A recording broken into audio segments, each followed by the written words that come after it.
Dos naturalezas, dos distintos tipos de sabidurías. El mensaje de la muerte de Cristo en la cruz parece una tontería a los que van a la destrucción, pero este mensaje es poder de Dios para los que vamos a la salvación. Dios, en su sabiduría, dispuso que los que son del mundo no lo conocieran por medio de la sabiduría humana. Antes bien, prefirió salvar por medio de su mensaje a los que confían en él, aunque este mensaje parezca una tontería. En tiempos pasados, los judíos querían ver señales milagrosas y los sabios mundanos buscaban sabiduría, mundana por supuesto. Pero los hijos de Dios anunciaban a Cristo crucificado. Cristo es la sabiduría de Dios y Dios lo ha hecho nuestra sabiduría. Esto a los judíos les resultaba ofensivo y a los mundanos les parecía una simple tontería. Lo mismo sucede en estos tiempos. Sin embargo, lo que de Dios puede parecer una tontería es mucho más sabio que toda la sabiduría humana. Dios está sacando del mundo a sus hijos. Muchos de ellos no son sabios según el mundo, sino más bien son de los que el mundo considera tontos. Dios les dice a sus hijos que aún atesoran la sabiduría humana, que no se crean sabios según criterios humanos, y que rechacen toda la sabiduría que en el mundo adquirieron para poder llegar a ser verdaderamente sabios. Porque la sabiduría humana y mundana es a los ojos de Dios pura tontería, por lo que ningún hijo de Dios debe sentirse sabio según lo que el mundo tiene por sabiduría. También nos enseña que existen dos naturalezas. Una de esas es la naturaleza humana, corrupta, pecaminosa, sujeta a su propia sabiduría terrenal, completamente humana y diabólica, llena de confusión y toda clase de acciones malvadas. La otra es la naturaleza divina de Dios, de la que todos sus hijos llegamos a tener parte luego de escapar de la corrupción que hay en el mundo. La sabiduría de la naturaleza divina que desciende del cielo es pura, llena de bondad y de buenos frutos de justicia, entre los que destaca el amor. Las dos naturalezas producen sus propios frutos y estos son fácilmente reconocibles. La naturaleza humana da frutos malos, pero la naturaleza divina da buenos frutos. De esa manera se puede ver quién pertenece a una u otra naturaleza, porque nadie que tenga la perversa naturaleza humana puede pensar, decir ni hacer lo bueno.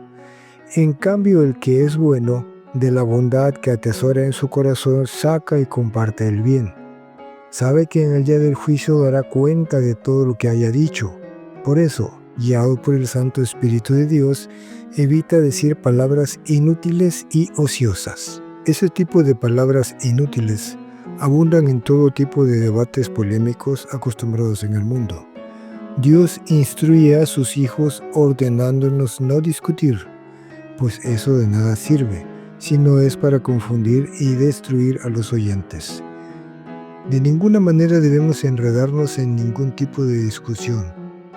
Debemos cuidar con celo absoluto lo que Dios nos ha confiado, evitando participar en el vacío palabrerío mundano sobre los argumentos de la falsa ciencia que se opone al conocimiento de la verdad de Dios. Pero sí debemos sacarlos a la luz y exhibirlos completamente. Los de naturaleza humana, que pertenecen en cuerpo y alma al Dios del mundo, fogueados en el oficio de las disputas, jamás aceptarán estar equivocados.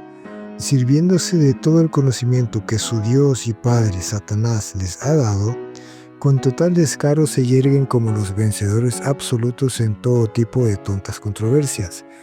Pero cuando un hijo de Dios les hace ver su lamentable realidad y ven que ninguna de sus insulsas ideas sirve para rebatir la verdad, recurren al insulto. Solo Dios sabe quiénes en el mundo son hijos suyos.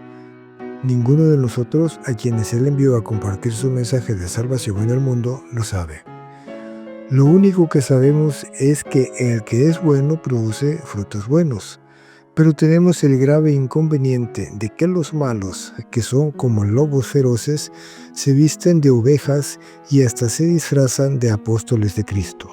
Dios nos ejemplifica esta situación con la parábola del sembrador, en la que un sembrador Mientras sembraba, dejó caer algunas semillas junto al camino, y los pájaros se las comieron. Dejó caer otras en terreno pedregoso, sin mucha tierra.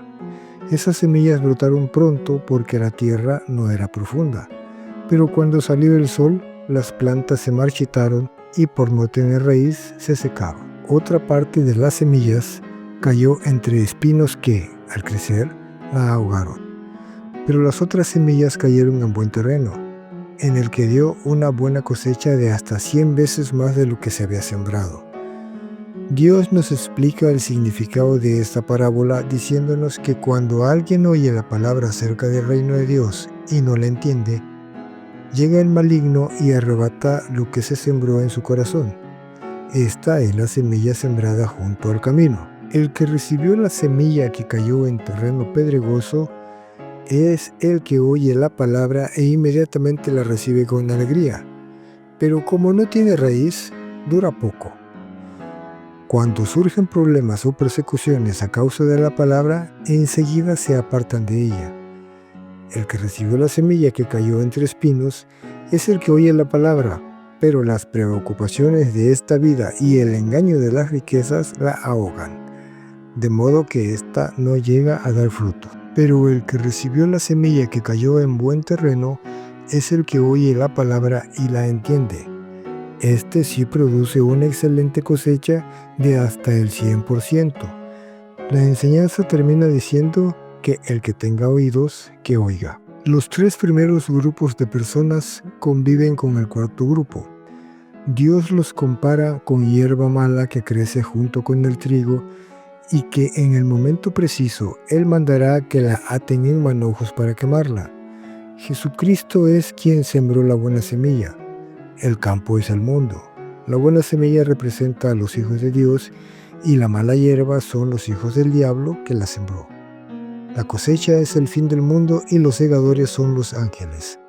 Parábola del sembrador, Mateo 13. El que tenga oídos, que oiga. Dios nos dice que mientras estemos en este mundo, tenemos la obligación de refrescarles la memoria a los que tienen oídos para oír, recordándoles que tienen que obedecer todo lo que Él nos ha mandado. También tenemos autoridad para reprender delante de todos a los que siguen pecando, para que los demás tengan temor. Pero también nos dice que no reprendamos a los insolentes, porque acabarán odiándonos.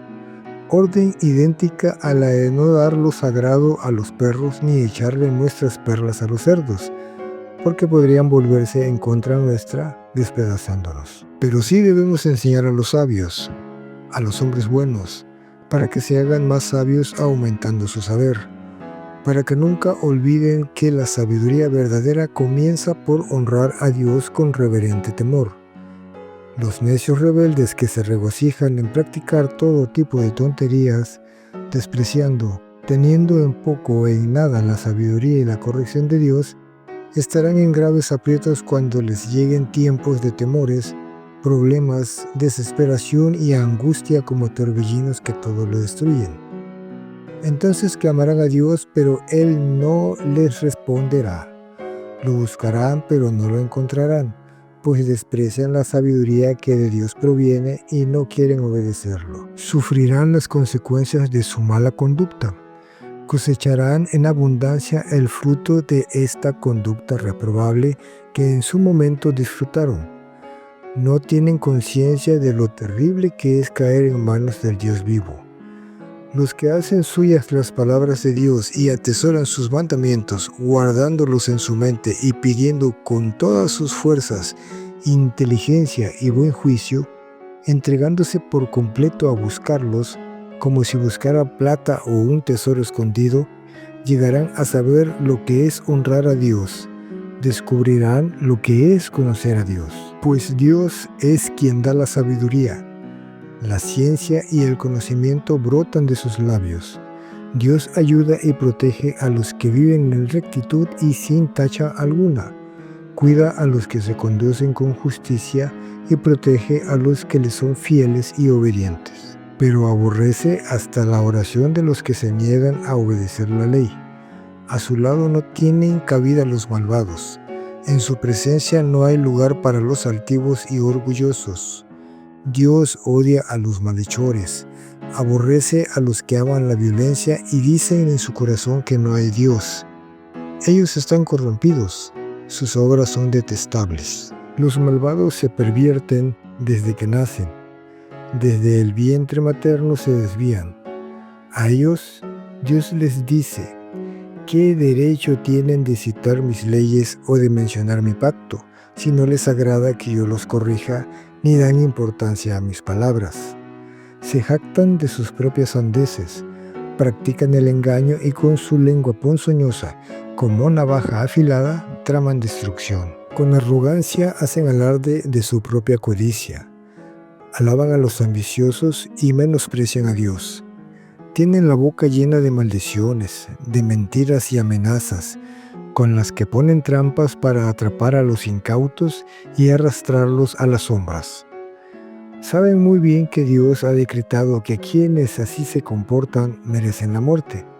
Y sin embargo, no solo la siguen haciendo, sino que incluso aprueban y ven con agrado a los que también las practican. Ninguno de los que practican el mal, ninguno de los malhechores, hacedores de maldad, a los que Jesucristo les dirá en su momento: nunca los conocí, aléjense, apártense de mí, malditos, al fuego eterno preparado para el diablo y sus ángeles, entienden y reconoce su triste realidad que los tiene sometidos a un constante e interminable espantoso temor.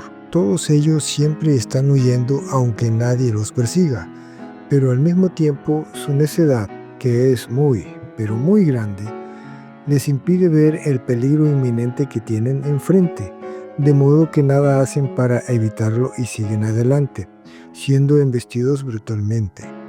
Por el contrario, los justos, guiados por Dios mismo, viven confiados como leones evitando el peligro. Los justos hijos de Dios sabemos y creemos que Dios nos ama, que Dios es amor y por lo tanto vivimos en el amor.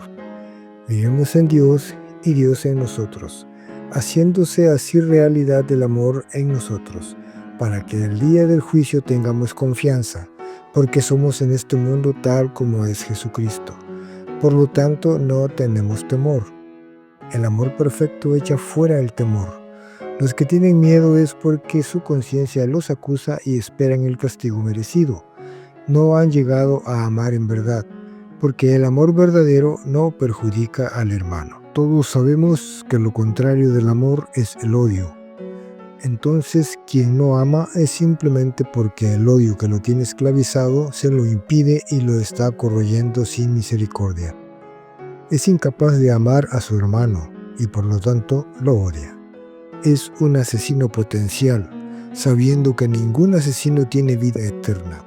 Ese es el motivo de su doloroso temor. Muchos de ellos, en el absurdo afán de sentirse, o al menos tratar de parecer sabios, no siendo más que infortunados tontos arrastrados por sus entenebrecidos y torpes pensamientos, han terminado pensando puras tonterías malvadas que utilizan para tratar de evitar que la verdad de Dios se conozca. Y otros, los más de ellos, colaboran en esa disparatada tarea con vehemente entusiasmo. Ellos padecen del enfermizo afán que los motiva a provocar discusiones inútiles que generan envidias, dudas, insultos y discusiones entre personas depravadas que, detestando la verdad, orientan todos sus recursos intelectuales y físicos en hacer y tratar que otros, cuantos más sean estos, mejor, hagan todo lo opuesto a lo que Dios exige hacer. Son multitudes enormes los que están dedicados en cuerpo y alma a esta vergonzosa labor, y ninguno de ellos retrocede ni un poco a llevarlas a cabo. Por el contrario, entre la multitud que conoce la verdad y puede compartirla, intimidados por la satánica influencia del mundo, se retraen de llevar a cabo tan honroso y privilegiado deber. Se escudan tras la excusa de que no todos fuimos llamados para eso, sino que más bien es una obra encargada a gente especialmente capacitada para hacerlo.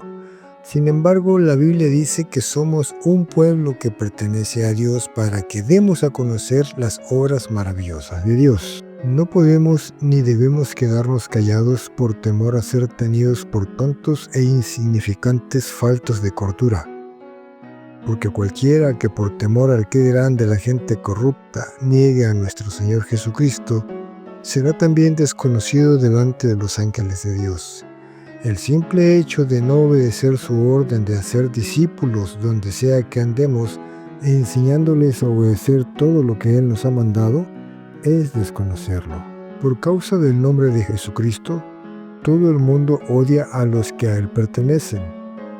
Si a Él el mundo lo rechaza y aborrece, ¿qué no harán con nosotros, sus hijos? Todos los que llevan una vida consagrada a Cristo son irremediablemente mal vistos y despreciados por el mundo. Eso es algo de lo que ya deberíamos tener plena conciencia. No podría ser de otra manera en el reino del diablo.